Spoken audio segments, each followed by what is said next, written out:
On acclame notre Dieu très très très fort.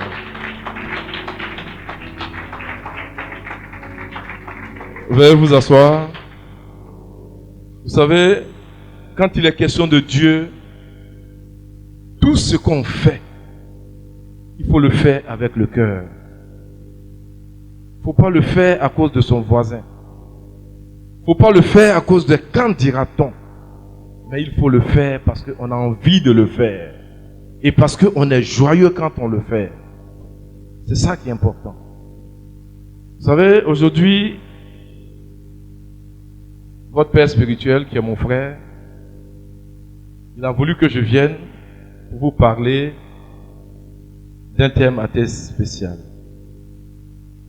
Généralement, c'est un thème que j'aime pas trop évoquer parce que ça prête beaucoup à confusion. Mais je crois que par l'Esprit de Dieu, ce matin, il va nous conduire et nous saurons placer les mots comme il le faut. Merci Bishop de m'avoir invité. Comme le temps qui m'est imparti est court, on va commencer. Père de grâce, je te dis merci parce que c'est toi qui es Dieu. C'est toi qui conduis toutes choses, Père. Que ma personne s'efface et que tu prennes toi-même le contrôle de ce moment et que tu parles à notre cœur, que tu nous enseignes parce que tu as besoin de nous, Seigneur, à une autre dimension. Merci, éternel notre Dieu, dans le nom puissant de Christ Jésus. Amen. Vous savez, quand il est question de parler de prospérité financière, souvent, nous les chrétiens, on commence à murmurer. On commence à se dire, mais écoutez, ça fait tel nombre d'années, je vis dans l'église. Je suis soit chantre, je travaille dans l'église. Mais quand tu regardes ta vie, tu as l'impression que ta vie n'évolue pas. Tu as l'impression que ta vie ne change pas. Mais vous savez, si vous prenez le temps de vous asseoir un seul instant et que vous faites un petit bilan, vous allez remarquer que en 2022, du moins en 2021, ce que vous avez vécu en 2022 était meilleur que 2021. Et ainsi de suite, chaque année, on avance, mais on ne sent pas ça. Et donc, ça fait que souvent, on ne sait pas comment présenter notre situation à Dieu parce qu'on ne prend pas le temps dans ce que Dieu nous a donné de voir que Dieu nous a déjà bénis. Et si on ne voit pas les choses comme ça, chers frères et sœurs, je vous assure que la bénédiction de Dieu dans notre vie ne va pas aller en grandissant. Aujourd'hui, on veut parler de prospérité financière. Mais la prospérité, c'est quoi d'abord? Qui peut me dire ici, la prospérité pour lui, c'est quoi? Qui peut? La prospérité, c'est quoi? Donc, ce que j'ai fait, vous savez, je ne vais pas vous donner ma définition. Je suis allé dans le dictionnaire. Comme ça, nous tous, on va comprendre l'esprit de ce qu'on veut enseigner. Et j'ai vu que la prospérité, dans le Larousse, ils ont mis, c'est une bonne santé. C'est une situation favorable d'une personne. Et ils sont allés plus loin pour dire, c'est un état d'abondance, une augmentation de richesse. Et on va encore plus loin pour dire, cette richesse abondante, quand on parle de prospérité financière, ça fait appel à de l'argent. Et le dictionnaire dit que c'est un état ou une situation d'un pays ou d'une collectivité, mais écoutez ce que le dictionnaire dit, il dit plus rarement d'une personne dont les affaires sont bonnes. On dit plus rarement d'une personne. Ça veut dire que le dictionnaire lui-même, là, il dit que c'est rare que un homme lui-même, là, il prospère. Mais est-ce que vous êtes d'accord? Dieu n'a pas dit ça. Dieu n'a jamais dit ça. Dieu dit qu'il a conçu des projets de bonheur et non des projets de malheur. Mais comment on peut te dire que c'est rare que toi tu prospères et puis tu es d'accord?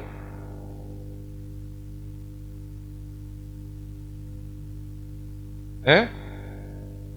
Pour Dieu, la prospérité financière, surtout pour le chrétien, c'est quelque chose d'assez spécial. On va prendre 3 Jean 1, verset 2. Qui peut lire ça? Vous allez voir ce que Dieu pense de la prospérité financière. C'est important de comprendre le contexte, de comprendre les thèmes. Sinon, l'enseignement ne peut pas passer.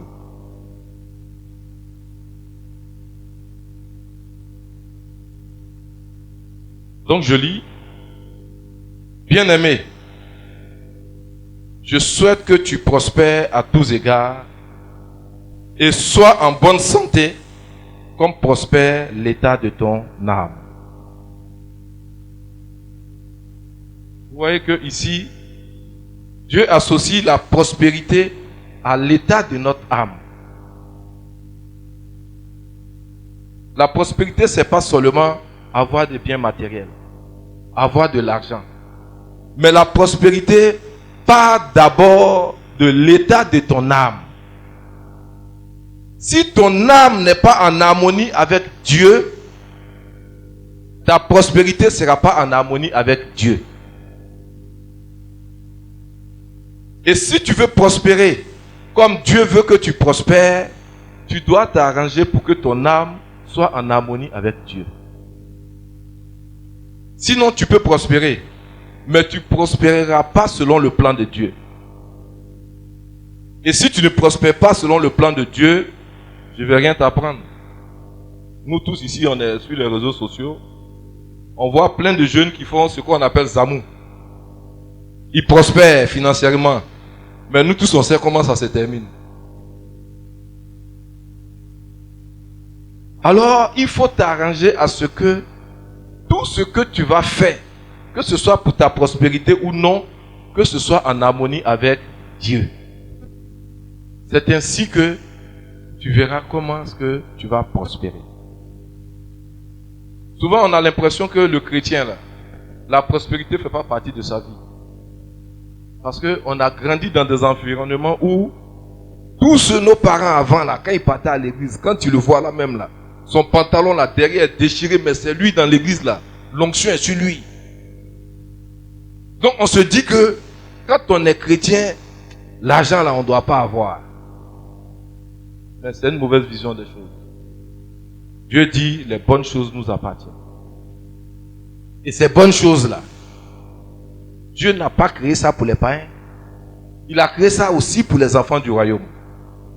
Mais il y a des clés qu'il faut maîtriser, qu'il faut connaître pour pouvoir faire en sorte que cette prospérité vienne dans notre vie.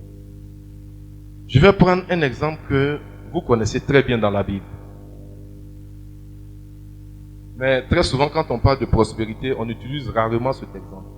Mais je vais le prendre parce qu'il ressort un point très important. Prenez 2 Rois 4, versets 1 à 7. Si quelqu'un peut lire. 2 Rois 4, versets 1 à 7. Une femme dont les femmes des fils des prophètes cria à Élisée en disant: ton serviteur, mon mari, est mort. Et tu sais que ton serviteur craignait l'Éternel. Or, le créancier est venu pour prendre mes 2 enfants et en faire ses esclaves. Élisée lui dit: que puis-je faire pour toi? Dis-moi, qu'as-tu à la maison? Elle répondit: ta servante n'a rien du tout à la maison qu'un vase d'huile. Et il dit: va demander au dehors des vases chez tous tes voisins, des vases vides, et n'en demande pas un petit nombre.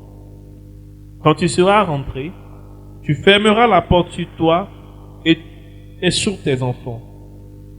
Tu verseras dans tous ces vases et tu mettras de côté ceux qui seront pleins. » Alors elle le quitta. Elle ferma la porte sur elle et sur ses enfants. Ils lui présentèrent les vases et elle versait.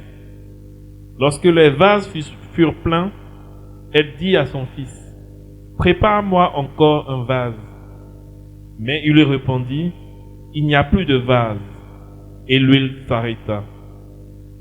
Elle alla le rapporter à l'homme de Dieu et il dit, « Va vendre l'huile et paie ta dette, et tu vivras, toi et tes fils, de ce qui restera. » Amen. Amen.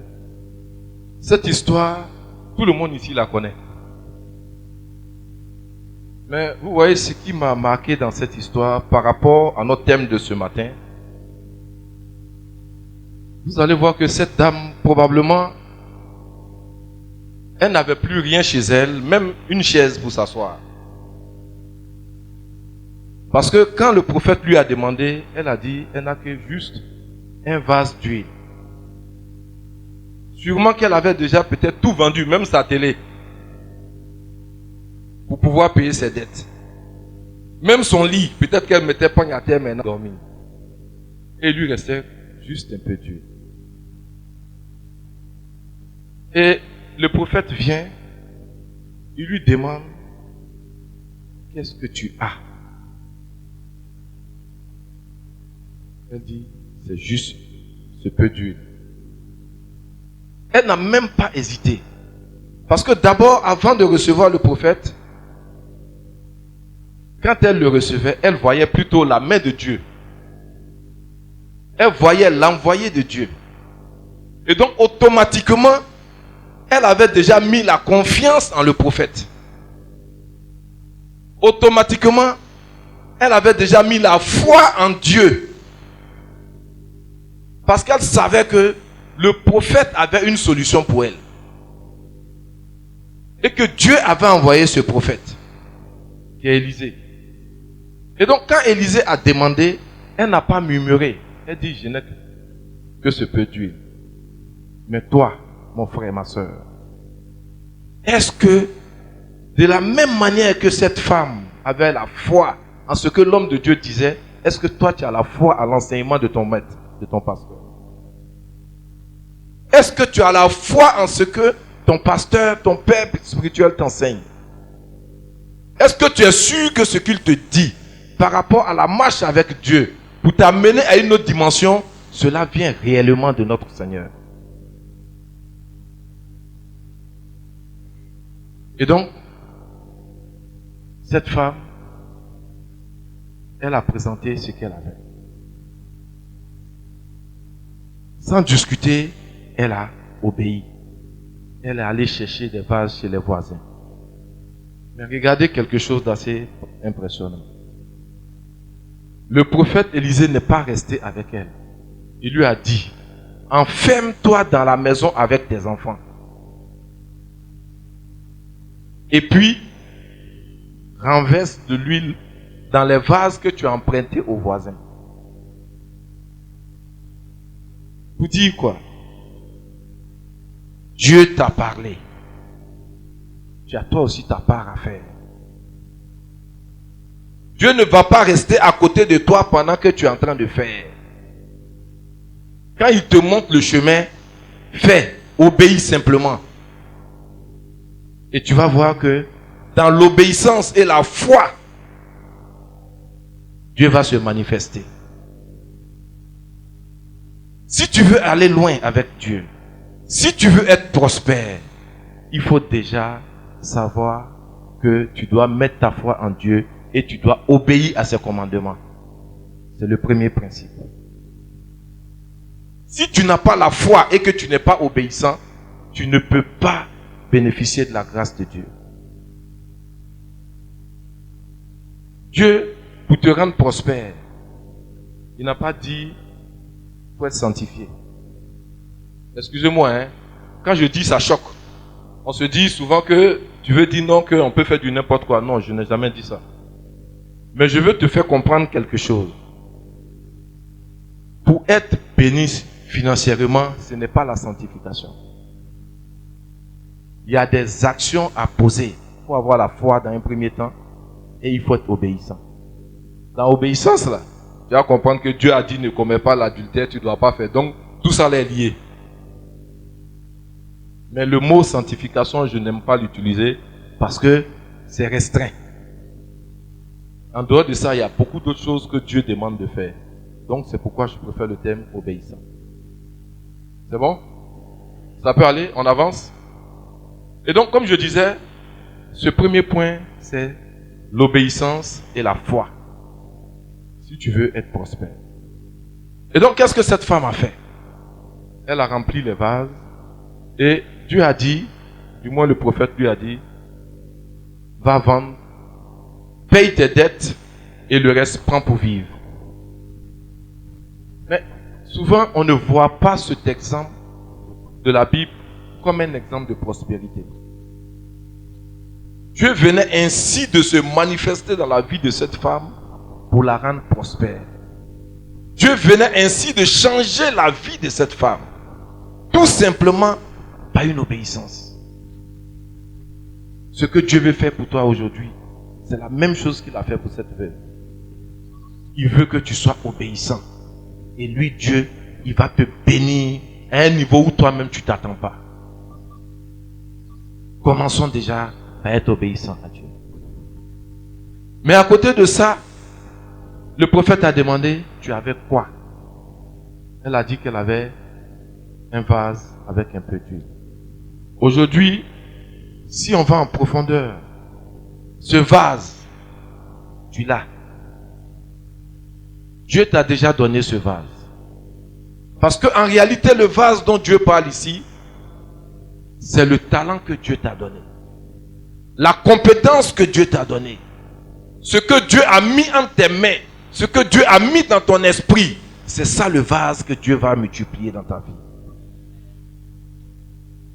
Il faut savoir saisir cela pour dire aujourd'hui je suis couturier. Et si je sais coudre, Dieu peut me bénir dans ce métier. Il ne faut pas regarder à gauche pour dire lui là parce qu'il est entrepreneur, c'est lui qui est plus béni que moi. C'est faux. Le vase que Dieu t'a donné, utilise-le comme il le faut. Simplement, prends ce vase et fais ce que Dieu te demande, tu verras que ta bénédiction sera parfaite. Parce qu'on a tendance à croire qu'on n'a rien, on ne sait rien faire.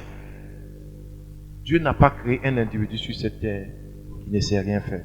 À chacun, Dieu a donné un talent. À chacun, Dieu a donné une compétence. Et Dieu a besoin qu'on lui présente cette compétence. Et lui, Dieu, il va la modeler entre nos mains afin que nous passions à une autre dimension. Dieu t'a déjà béni. Dieu t'a déjà élevé. Et Dieu a besoin simplement que tu saches cela et que tu utilises cela comme lui Dieu il veut. Vous savez, ça peut aller. Et donc, quand on prend le livre de Deutéronome 28, la Bible dit que si tu obéis à la voix de l'Éternel, ton Dieu, en observant et en mettant en pratique tous ces commandements que je te prescris aujourd'hui, l'Éternel, ton Dieu, te donnera la supériorité sur toutes les nations de la terre. C'est ce qu'on vient d'expliquer. Si tu obéis et que tu as ton petit talent que Dieu t'a donné là, il va te donner la supériorité sur toutes choses.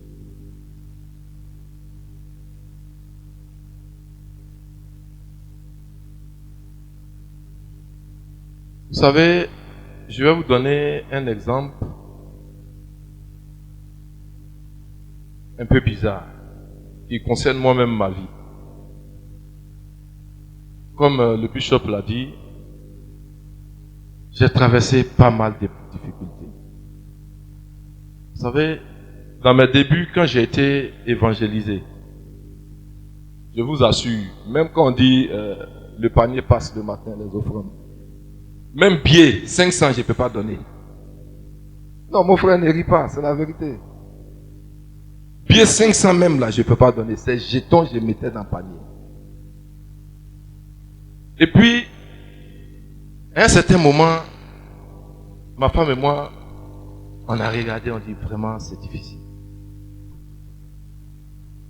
Mais à un moment, on dit bon, pied là, quand on met dans, ça fait le bruit là, c'est gênant. Non, c'est vrai, hein, on rit, mais c'est gênant. Donc, même s'il n'y en a pas là, on va donner billet. Donc, on a commencé à donner billet de 500.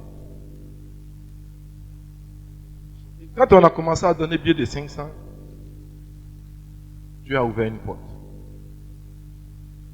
Mais 500, je vous assure, quand on donnait là, ce qui est derrière, on ne peut pas expliquer. Non, on ne peut pas expliquer. Mais quand Dieu a ouvert une porte, on avait reçu un enseignement qui parlait de prémices. Je vous assure, quand c'est rentré, on a pris tout. On est allé voir l'homme de Dieu avec qui on priait en son temps. On est venu, on dit, voilà, tu nous as donné un enseignement sur la prémisse. Voilà, on est venu donner. Je vous dis pas les chiffres. Quand elle a récupéré, elle ouvre l'enveloppe, elle voit, ah, tout ça. J'ai dit, oui, tu as dit enseignement de prémisse, non? Nous, on est venu donner la prémisse. Elle dit, mais vous allez manger comment? Tu as payé ta maison comment? J'ai dit, ah, ça, je ne sais pas. Mais tu as enseigné quelque chose. Moi, j'ai saisi, j'ai dit, je veux entrer dedans. Donc, moi, je fais. Et on a fait. Je vous assure, les 3 jours qui suivaient là, j'ai dit, dans ton cœur là, tu es là et puis, toi-même, tu te lamentes. La foi que tu avais là, c'est en train de partir. J'ai dit, la foi là même est en train de partir. Tu te poses des questions. En ce moment, le propriétaire de maison aussi est venu. Tu lui as donné autre rendez-vous. Tu ne sais pas comment tu vas faire. Mais dans ça, on est resté calme, on a prié. Une semaine après ce acte, je vous assure, Dieu a ouvert d'autres portes. Le propriétaire là même là, il vient, on donne 2 mois même. Et c'est comme ça que ça a commencé à se déclencher petit à petit, petit à petit, petit à petit. Et Dieu a commencé à faire simplement parce qu'on a eu la foi et on a obéi. On a reçu un enseignement qui dit que si on veut être prospère, parce qu'on nous disait que, selon Malachie, quand tu payes ta dîme, Dieu va te protéger, il va protéger ta maison, tes biens, en Malachie. Et donc, nous, on avait saisi ça. En ce moment, je n'étais pas pasteur. J'ai saisi ça, j'ai dit, moi là, je veux que Dieu protège. Donc, j'ai posé l'action. Mais, ça n'a pas été automatique. Ça a mis au moins une semaine.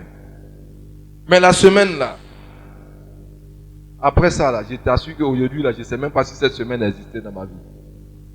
Parce que Dieu se manifeste. Et Dieu a permis que petit à petit, je puisse aller de l'avant. Petit à petit, je puisse évoluer. Vous dire quoi?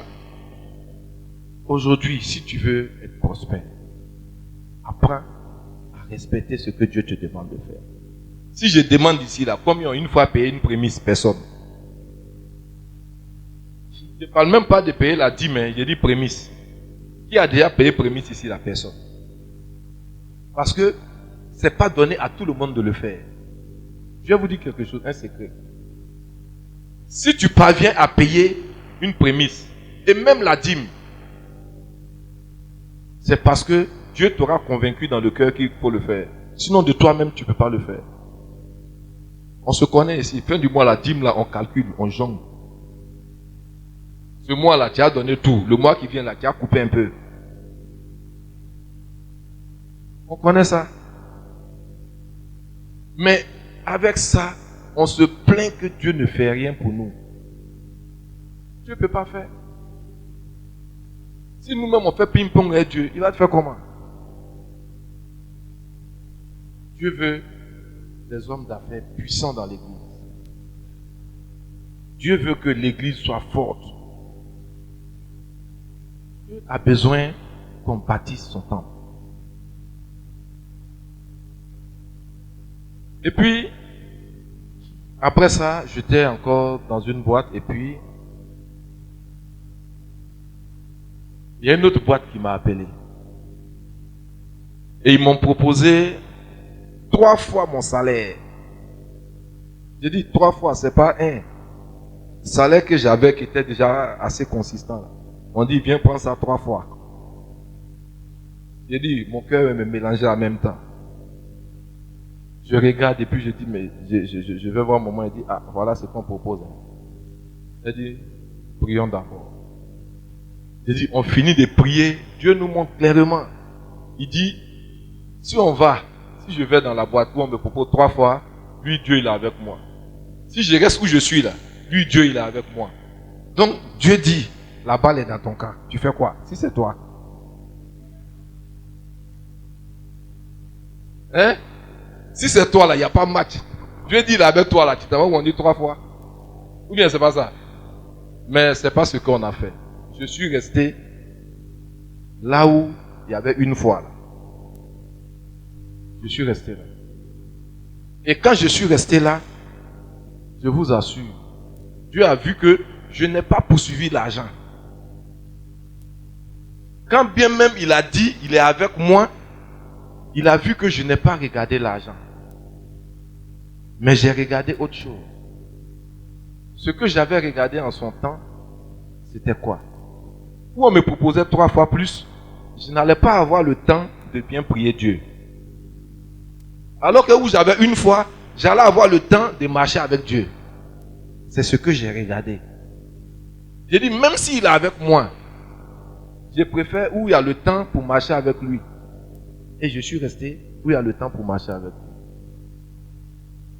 Et à côté de ça, Dieu a permis que d'autres portes s'ouvrent. Et je vous assure, les 3 fois il est laissé là. J'ai ce petit là et Dieu ouvre des portes autour de telle sorte que je ne sais même pas si c'est fois 10 ou fois combien. Vous voyez? Tout simplement parce que j'ai mis Dieu en priorité. Tout simplement parce que je me suis dit, c'est vrai. Dieu dit, il est là. Mais je veux rester plus proche de lui. Et j'ai choisi où Dieu est en priorité. Et c'est comme ça que j'ai dit, le deuxième point sur lequel on va aborder, c'est quelles sont nos priorités dans la marche avec Dieu. Si dans ce que tu fais, tu ne recherches pas la main de Dieu d'abord, tu ne recherches pas l'intérêt de Dieu dans ce que tu fais, tu ne seras pas béni. Le diable va te présenter des situations et comme tu aimes l'argent, parce qu'on parle de prospérité, tu vas choisir l'argent. Tu vas oublier que le diable est capable de te présenter l'argent en faisant croire que c'est Dieu. Parce que, sachez une chose, toute bénédiction qui vient de Dieu, dans cette bénédiction, Dieu a sa place. Dans cette bénédiction, tu as le temps de venir dimanche ici pour prier. Dans cette bénédiction, tu as le temps de, quand on te dit, il y a un programme de l'église, tu as le temps de pouvoir te déplacer pour faire. Mais si tu es béni financièrement et puis ton travail ne te permet pas de pouvoir marcher avec Dieu, mon ami, il faut laisser. Tu vas voir que cette bénédiction-là, tu regardes dans le fond, ça ne vient pas de Dieu. Mais quand tu vas laisser ce que Dieu va te donner, je t'assure que ce sera plus intéressant que cette première bénédiction. Dieu doit être la priorité dans notre chose, dans nos pensées. Il faut savoir mettre Dieu en priorité quand tu veux être béni financièrement. Si Dieu n'est pas ta priorité, tu n'auras pas de bénédiction.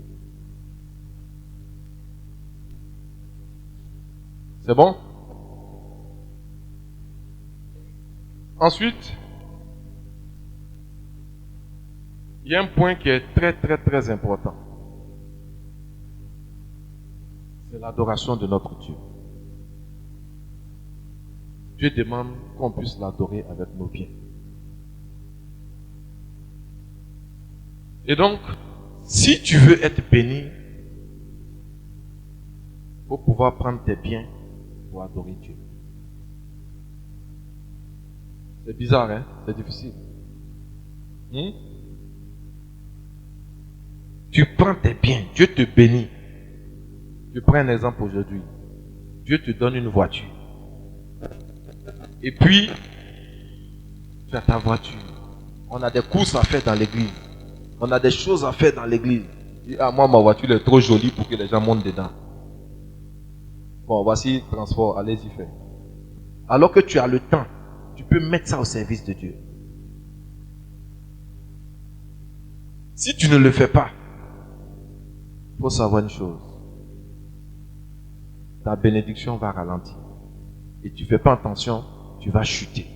Parce que tu ne prends pas le temps de mettre tes biens au service de l'Éternel.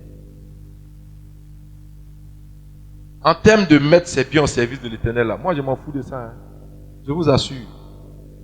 Aujourd'hui où je suis arrêté devant vous là, quel que soit ce que j'ai, je considère que c'est pour Dieu. Parce que je me dis que c'est Dieu qui m'a donné. Si je lui donne là, il peut me donner autre chose.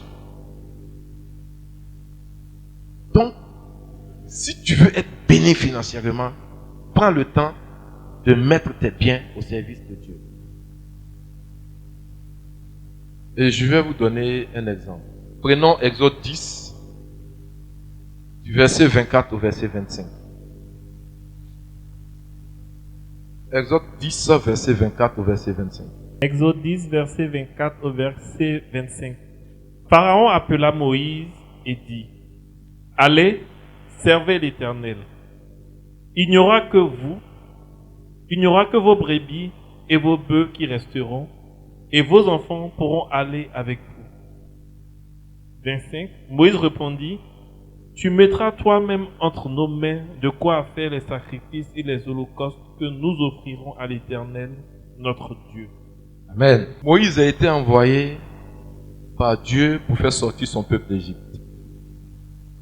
À un certain moment, Pharaon dit à Moïse, allez-y. Parce que Pharaon a commencé à être persécuté par Dieu. Tout le monde connaît l'histoire des 10 plaies d'Égypte. Et donc, Pharaon dit à Moïse, prends tes enfants, prends tout, allez-y. Mais vos biens là, ça reste. Et Moïse dit quoi à Pharaon? Il dit à Pharaon, mais si nos biens restent là, on va adorer Dieu comment? On a besoin de nos biens pour adorer Dieu. Donc, Moïse avait besoin de leurs biens pour adorer Dieu. Ça veut dire que toi aujourd'hui, tu as besoin de biens pour adorer Dieu. Mais ce qui s'est passé ici avec Moïse, ça vient de depuis Abraham. Parce que Dieu avait dit à Abraham que ses descendants allaient être esclaves dans un pays et qu'ils allaient en sortir avec de grandes richesses. Mais on l'a dit aujourd'hui, sortez les mains vides. Et puis, s'ils sortaient, ça veut dire que la parole que Dieu avait dite à Abraham était fausse. Et comme Dieu était dans sa parole, Moïse ne pouvait pas accepter. Il fallait que Moïse dise à Pharaon, on a besoin de nos biens. Parce qu'en réalité, leurs biens là, c'est les richesses avec lesquelles Dieu a dit d'aller sortir. Et donc aujourd'hui, tu es peut-être dans une situation de captivité. Tu es peut-être dans une situation où tu as l'impression que rien ne marche, tout est difficile. Tu es peut-être dans une situation où tu as acquis des biens, peut-être pas de façon sincère. Mais ça, c'est une chose. Si tu prends le temps de présenter ces biens à Dieu, Dieu va les nettoyer, les transformer, et Dieu fera en sorte que ces biens-là puissent être des biens prospères pour toi. On voit des gens ici, ils bâtissent, mais dès qu'ils s'écroulent, eux-mêmes ils meurent, tout s'en va en même temps. Par contre, il y a d'autres, ils bâtissent, quand ils meurent, tout reste. Ça dépend du fondement du bien. Ça dépend de ce qu'ils faisaient avec leurs biens. C'est pourquoi il est important que tout ce que tu as, tu puisses consacrer ça à Dieu. Tu puisses présenter ça à Dieu. Je t'assure, si tu prends tes biens et que tu mets ça au service de Dieu, toi-même là, je t'assure, tu ne sauras même pas comment tu vas faire. Dieu va remplacer ça. Dieu va remplacer ça. Moi aujourd'hui, je peux dire j'ai donné ma maison à Dieu, cadeau. C'est pas amusement, hein. J'ai donné ça cadeau à Dieu. C'est là-bas que je fais l'église. Et j'ai décidé même de déplacer l'église et puis je prends toute la maison pour faire le Saint-Centre de retraite. Et puis moi-même, j'ai quitté la maison, je suis en train de louer maison en ville. C'est bizarre, non, mon frère? Tu vois, non? Parce que je veux entrer dans la parole de Dieu. Mais quand j'ai fait ça, Dieu m'a donné un autre terrain en Grèce. J'ai parlé de ça au pasteur.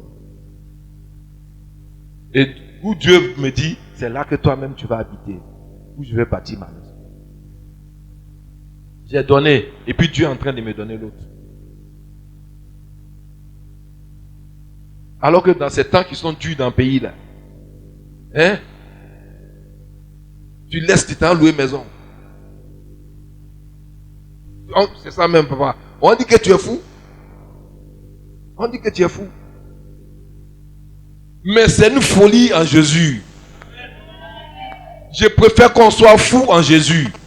Parce que Jésus est le seul capable de nous élever. Je t'assure. Si tu donnes à Dieu, on va te traiter de fou. Parce que ce qui concerne Dieu là, l'entendement humain ne peut pas comprendre. La prospérité en Dieu là, l'entendement humain ne peut pas comprendre. Quand on dit que quelqu'un est béni en Jésus là, on ne croit pas. On ne peut pas croire. Alors que Dieu bénit. Moi je connais quelqu'un. Il est multimilliardaire. C'est un gars avec qui, quand je suis sorti de l'école, il a été mon maître de stage. Et après, j'ai travaillé dans son cabinet. Aujourd'hui, là, il a au moins 5-6 sociétés lui seul. Il est multimilliardaire. Mais il sait Dieu. Quand il passe ici tout de suite, là, si on te dit c'est lui qui est, lui le milliardaire, tu as dit c'est faux. Parce que son argent, il a su mettre ça au service de Dieu. Et je vous assure, c'était le gars, quand on travaillait ensemble, tous les matins, tu arrives au bureau, on a au moins 30 minutes de prière avant de commencer le travail. Tant qu'on n'a pas prié, même si le téléphone sonne, il ne faut pas décrocher. Dieu d'abord. Et après le reste. Mais aujourd'hui, parce que tu attends un coup de fil de quelqu'un qui doit te témoigner. Dès que le téléphone sonne, tu es dans l'église. Excusez, hein, tu prends, tu t'en vas. Comment tu vas te bénir? Même si tu es en train de faire pour Dieu, ça doit être prioritaire. Tous les coups de fil, attends.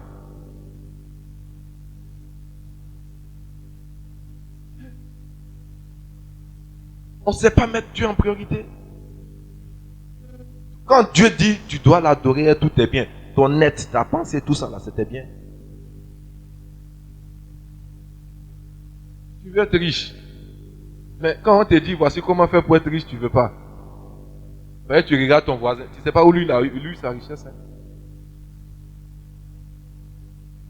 S'il te dit comment il a eu sa richesse, toi-même tu serais étonné. On va prendre le 4e point. Parce que l'heure approche. Prenons 1 Timothée 6, versets 17 à 19. Tous ces points, je préfère prendre des versets bibliques et puis je vous explique, je vous donne une relation avec ma vie personnelle. Je ne dis pas que j'atteins, mais je sais que je serai multimilliardaire en Jésus. Parce que Jésus est en train de me mettre sur la voie. Parce que déjà, Jésus a commencé. J'ai dit, même les grands de ce monde-là, on s'assoit ensemble déjà. Ça veut dire que Jésus est en train de faire. Mais aujourd'hui, pendant que vous cherchez le verset, 1 Timothée 6, 17 à 19. C'est comme chez moi au travail aujourd'hui. Tout le monde sait, pas forcément tout le monde, mais mes chefs hiérarchiques, ils savent que j'exerce le ministère. Donc, il y a un, il est musulman, mon chef direct. La dernière fois, on parlait, il dit, toi, quand on va parler, tu as dit que c'est une affaire de Jésus. Donc, pardon, il faut sortir du bureau, nous on se voit et puis tu vas venir. C'est-à-dire, maintenant, là, à cause de ton identité qu'on sait, il y a certaines choses qu'on ne peut plus faire devant toi. Si tu es sûr que tu es bon chrétien, là, il y a des choses que les païens ne doivent pas pouvoir faire devant toi. En tout cas, tout ce qui ne va pas glorifier ton Dieu, quand ils veulent faire là, ils vont t'écarter parce qu'ils savent que tu vas dire non. Mais toi, tu dis que tu es chrétien. Quand le païen commence là, c'est toi-même, il appelle premier. C'est vrai, je connais des gens comme ça. C'est toi, tu viens, tu as. C'est toi-même, tu commences à. Non, quand même. Montre que ton Dieu il est puissant. Dieu dit, il faut obéir. Fais ce que ton Dieu te demande, le reste tu vas voir. Vous avez trouvé? Ok, on y va. Recommande aux riches du présent siècle de ne pas être orgueilleux et de ne pas mettre leur espérance dans des richesses incertaines, mais de la mettre en Dieu, qui nous donne avec abondance toutes choses pour que nous en jouissions.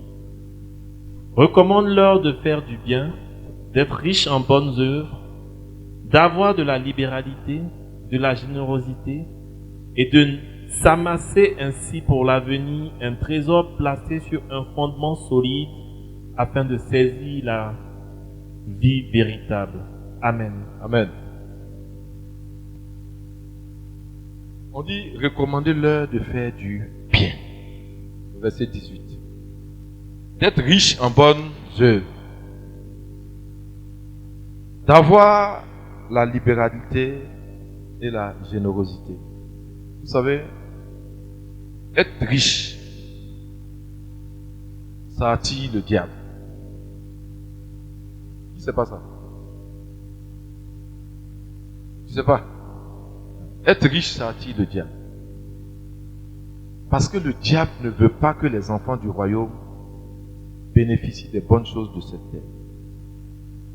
Donc si tu commences à être riche, c'est sûr que le diable va commencer à t'attaquer.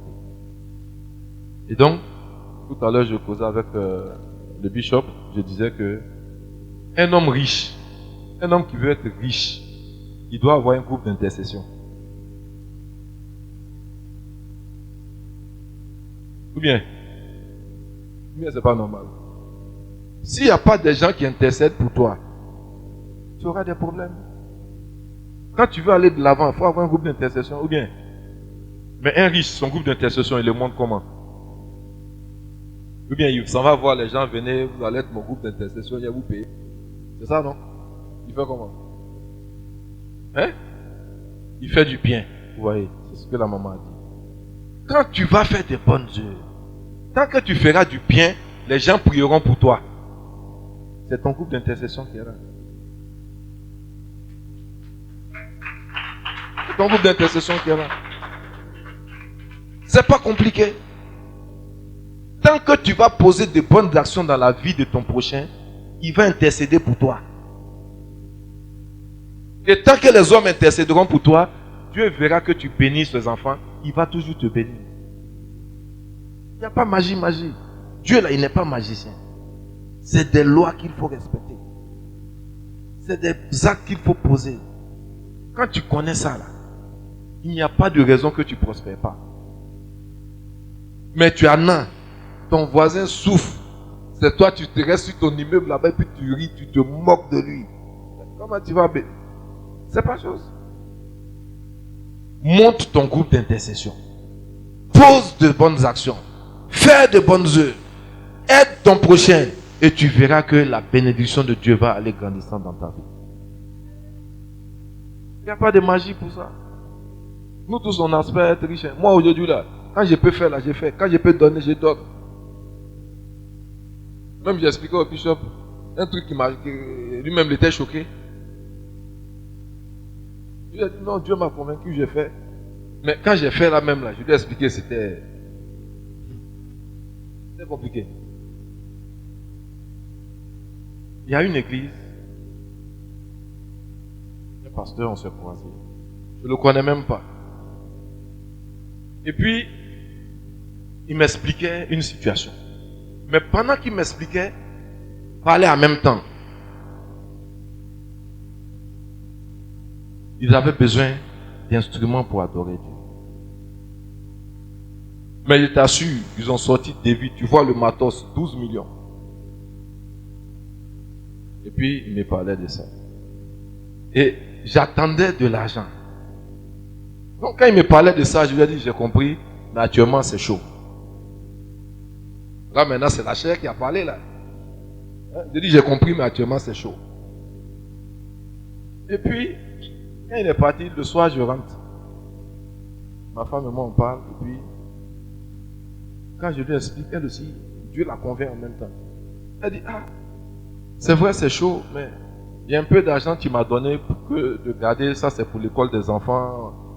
Si tu voyages, qu'il y a un souci là, on peut prendre dedans. Je dis, ah, ça c'est une chose aussi, hein. Je commence à raisonner un peu. Et puis à un moment, elle explique encore. Je dis, bon, c'est pour Dieu, non? On dit, on travaille pour Dieu. Prends, il faut donner. Donc le lendemain, elle va faire le retrait. Et puis, on donne les 12 millions à l'homme de Dieu. Il commande le matos. Je vous assure, ce que j'attendais là, une semaine après là, c'était bloqué en même temps. Vous voyez? C'est-à-dire, ce que j'ai posé comme action, j'explique ça pourquoi. Parce que j'ai parlé de bonnes œuvres. Il y a bonnes œuvres et puis il y a bonnes œuvres. Quand tu fais les bonnes œuvres dans le superflu, Dieu ne regarde pas. Mais quand tu fais les bonnes œuvres, vous savez, une bonne œuvre c'est un sacrifice. Et qui dit sacrifice, ça doit faire mal. Ça doit faire mal.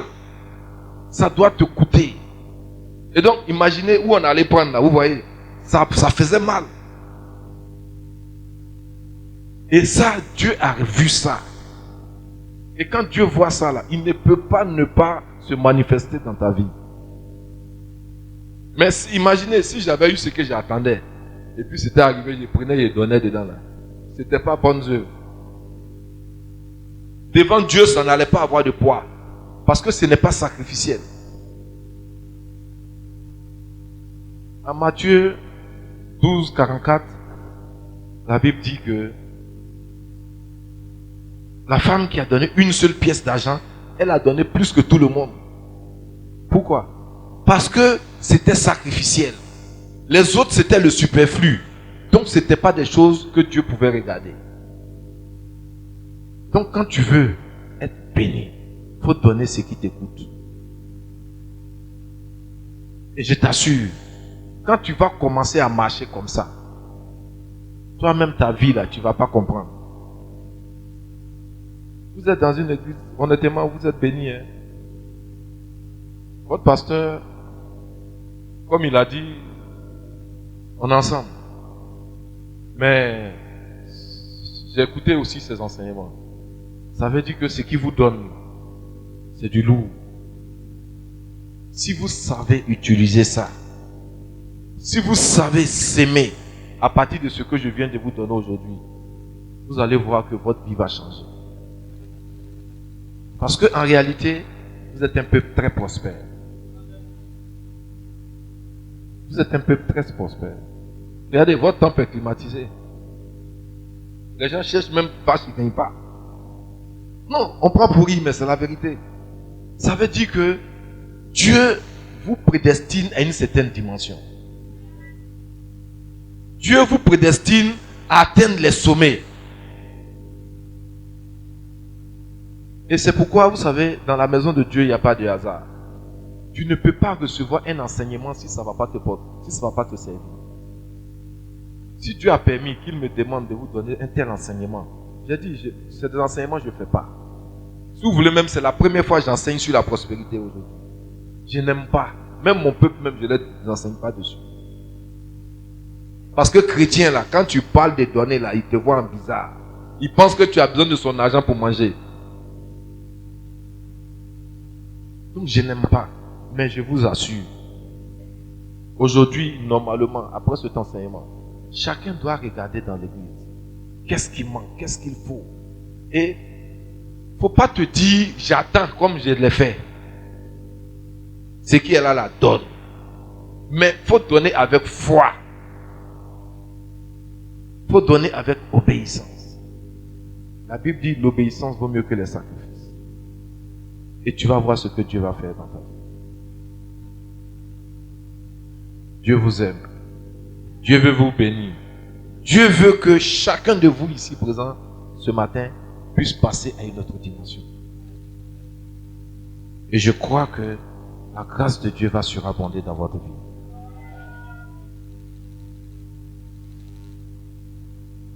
Je vais terminer par... Puisqu'il est l'heure, ça, non? Faut pas jouer. Non.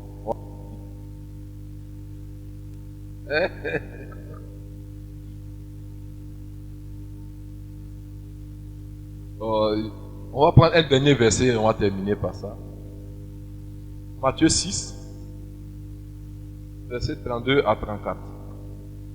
Le dernier point, ça on a fini. Hein? Matthieu 6, 32 à 34. Car toutes ces choses, ce sont les païens qui les recherchent. Votre Père Céleste sait que vous en avez besoin. Cherchez premièrement le royaume et la justice de Dieu, et toutes ces choses vous seront données par-dessus. 34. Ne vous inquiétez donc pas du lendemain, car le lendemain aura soin de lui-même.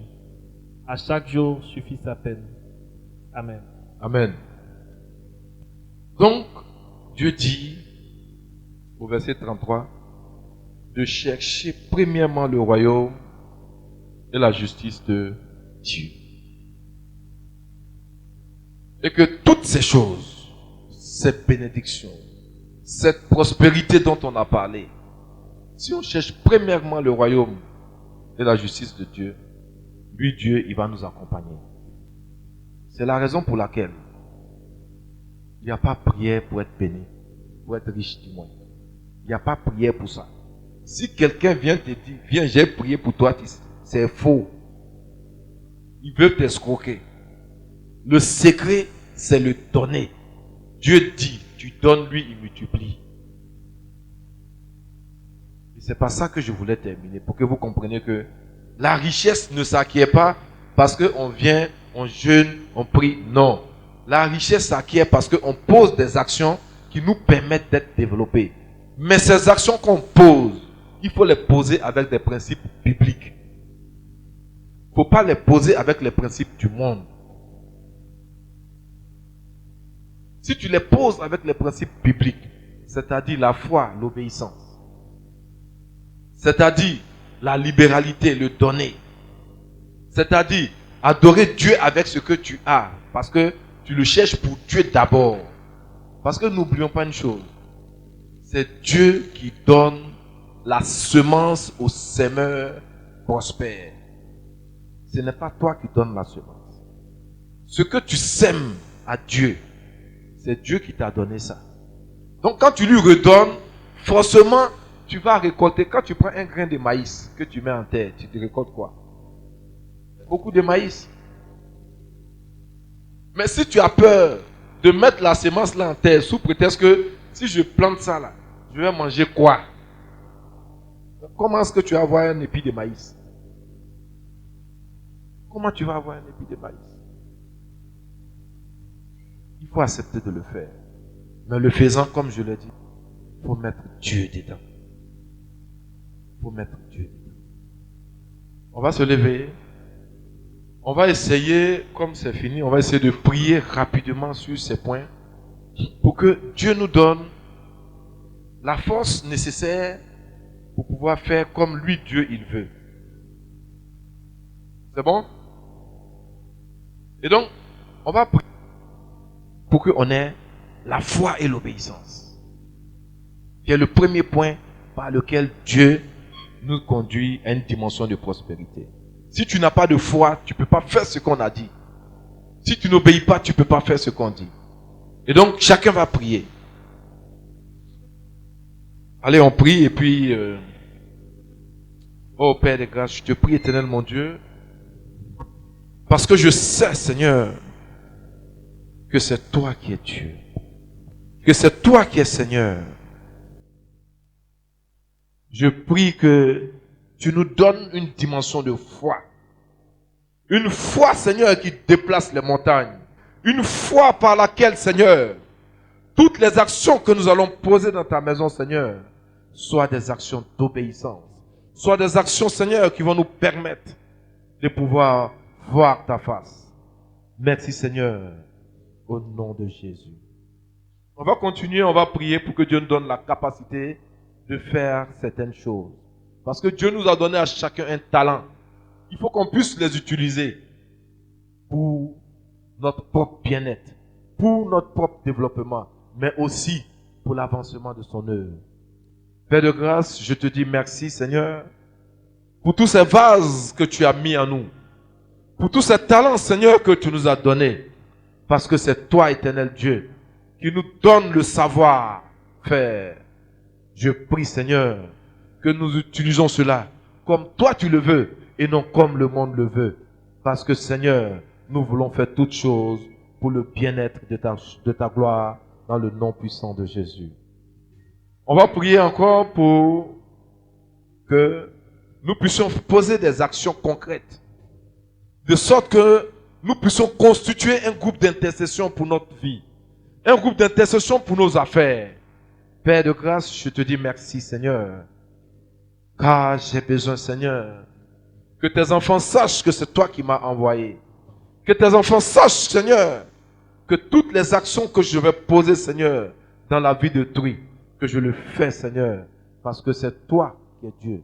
Parce que c'est toi qui es Seigneur et que tu as besoin qu'ils soient libérés Seigneur. Au nom de Jésus. Et le dernier point, c'était adorer Dieu avec ses biens.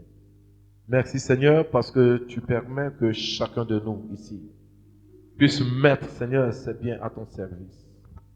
Et que Père, au travers de ces 4 points Seigneur que tu m'as permis d'enseigner ce matin, les enfants ici présents Seigneur, passent à une autre dimension de prospérité.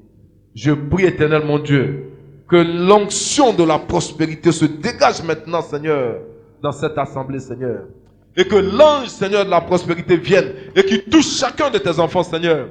Et que tu les bénisses Seigneur, que tu ouvres leur entendement Seigneur, afin que Père, la gloire te revienne. Parce que c'est toi qui es Dieu. Merci Seigneur, au nom puissant de Christ. Dieu est capable de faire tout ce qu'il dit, il fera. Il accomplira toutes ses promesses envers toi. Lève-toi, enfant de la destinée. Lève-toi, taureau premier-né. Lève-toi, aigle royal. Lève-toi,